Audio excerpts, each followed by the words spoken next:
நான் அந்த புத்தகத்தில் ஒரு தேர்வுக்கு படிப்பதை போல படித்து குறிப்பு எடுத்தேன். நான் பொதுவாக குறிப்புகள் எடுத்து பேசுகிற வழக்கம் கிடையாது. 3 மணி நேரம் பேசினாலும் நானாக பேசிக்கொண்டே இருப்பேன். ஆனால் இந்த புத்தகம் என்னை அவ்வளவு கடுமையாக பாதித்தது. மோடி என்கிற மனிதனை புகழ்பவர்கள் ஒரு பக்கம் என்றால், காரணமில்லாமலேயே மோடி என்கிற மனிதனை வெறுப்பவர்கள் இன்னொரு பக்கமாக இருக்கிறார்.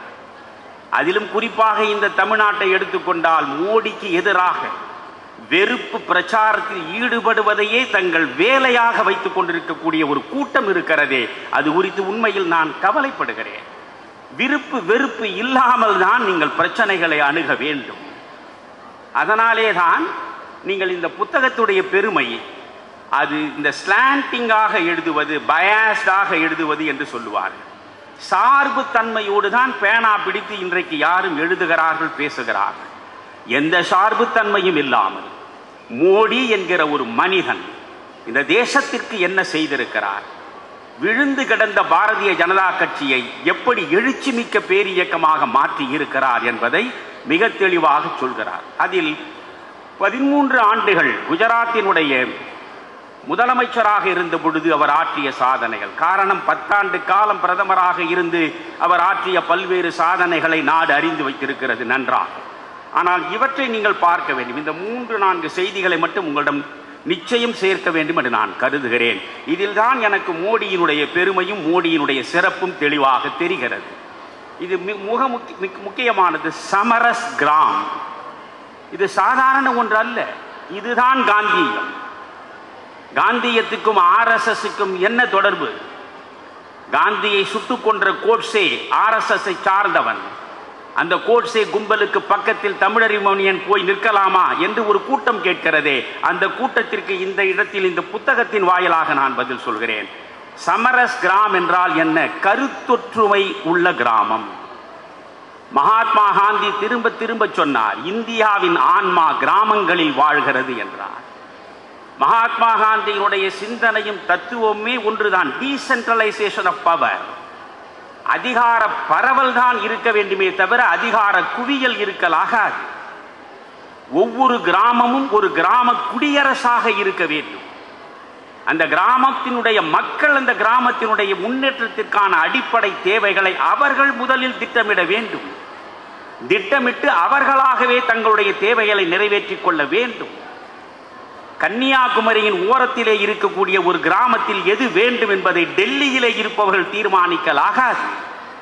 அந்த கிராமத்தின் தேவையை அந்த கிராம மக்கள் தான் தீர்மானிக்க வேண்டும். அதற்கு காந்தி சொன்னது, ஊராட்சி தேர்தல்களில் அரசியலே கூடாது என்றார். லோக்கல் பாடி எலெக்ஷன், ஊராட்சி தேர்தல்களில் அரசியல் கூடாது. ஏன்? ஒரு கிராமத்திற்குள்ளே கிராம ஊராட்சி தலைவர் தேர்தல் நடக்கிற பொழுதே அங்கே ஜாதி வந்து நிற்கும், அங்கே மதம் வந்து நிற்கும், அங்கே பணம் வந்து நிற்கும். இப்படி பல்வேறு சக்திகள் அந்த ஒரு கிராமத்தையே சின்னாபின்னமாக்கி சிதைத்து விடும். கிராமத்தின் ஒற்றுமை முதலில் பலிபீடத்திலே கொண்டு போய் நிறுத்தப்படும்.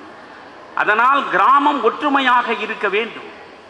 இந்தியாவில் 6 லட்சம் கிராமங்கள் இருக்கின்றன.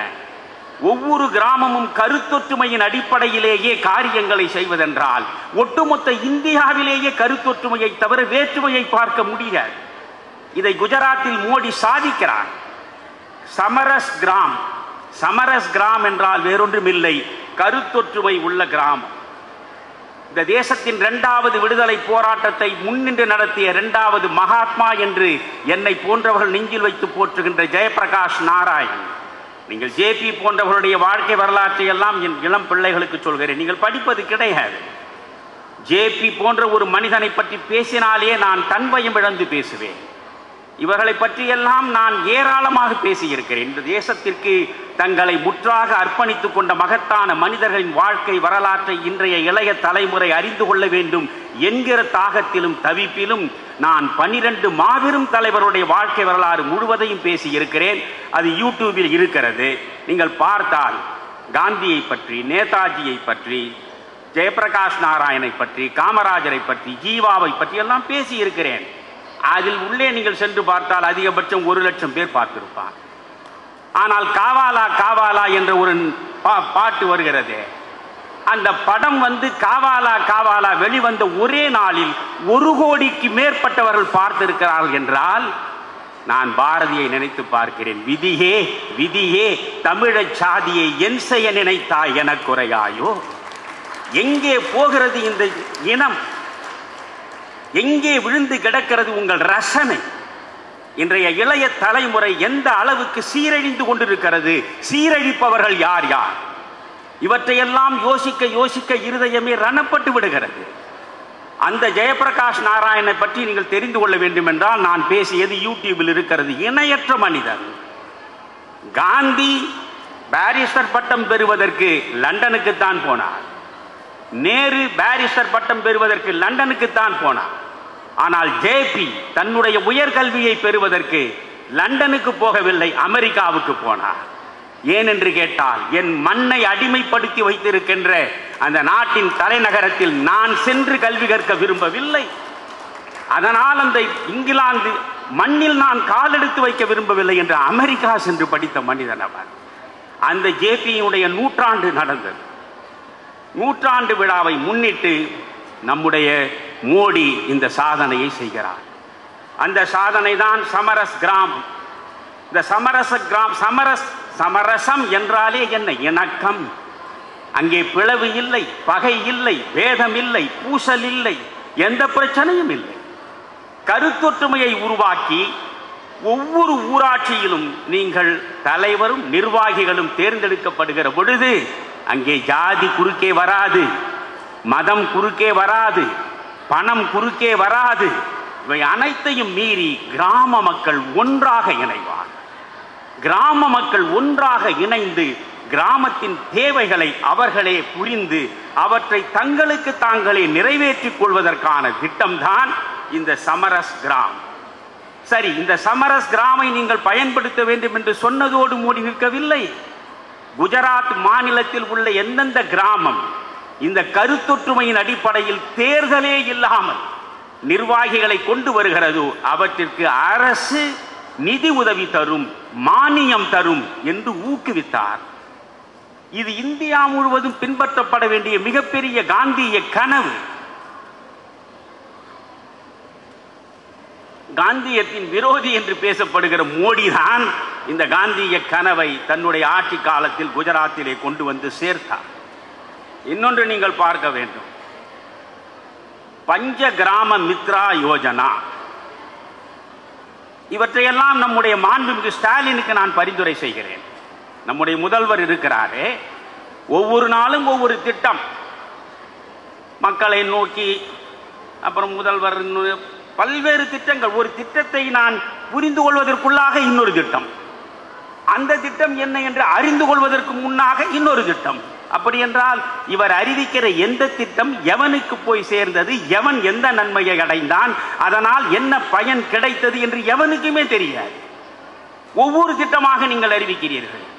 இது போன்ற திட்டங்களை நீங்கள் அந்த புத்தகத்தை படித்து விட்டு அறிவியுங்களே.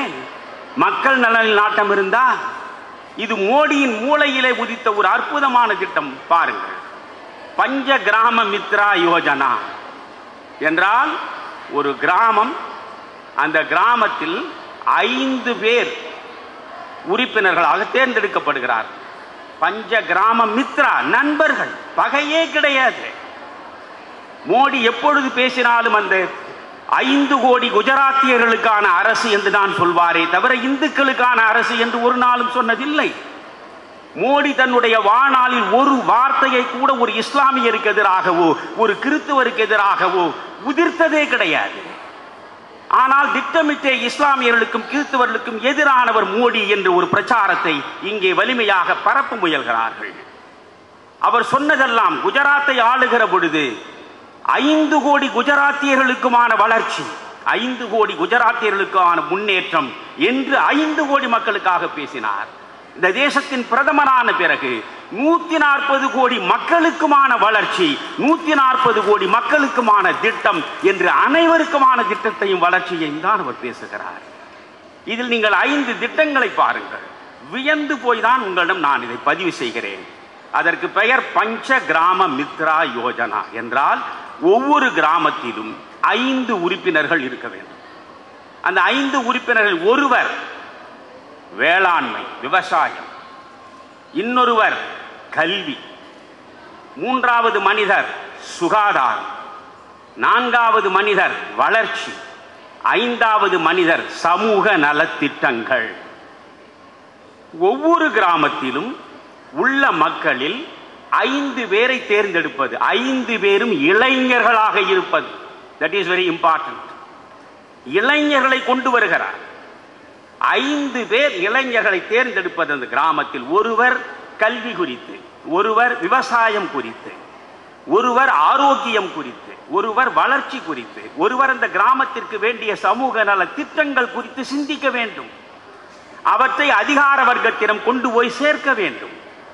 அதிகார வர்க்கமும் இந்த 5 பேர் கொண்ட அமைப்பும் சேர்ந்து சிந்தித்து அதற்கான திட்டங்களை தீட்டி அந்த திட்டங்களை வெற்றிகரமாக நடைமுறைப்படுத்த வேண்டும்.